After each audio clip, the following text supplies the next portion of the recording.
టమాటా చట్నీ మనకి ఇడ్లీలోకైనా, దోసల్లోకైనా, బజ్జీల్లోకైనా కూడా చాలా బావుంటుంది. దీనికోసం నేను ఇక్కడ 3 మీడియం సైజ్ టమాటాలను తీసుకున్నాను. పాన్‌లోకి 2 టేబుల్ స్పూన్ల వరకు నూనెని వేసుకొని, దాంట్లోకి 1 స్పూన్ మినపప్పు, 1 స్పూన్ శనగపప్పుని వేసుకొని వీటిని ఫస్ట్ వేయించుకోవాలి.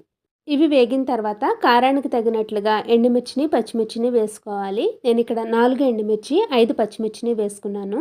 అలాగే కట్ చేసుకున్న టమాటాలని రుచికి సరిపడా ఉప్పుని వేసుకుని, టమాటాలు మెత్తగా అయ్యేంత వరకు మూత పెట్టి మీడియం ఫ్లేమ్ మీద మగ్గించుకోవాలి.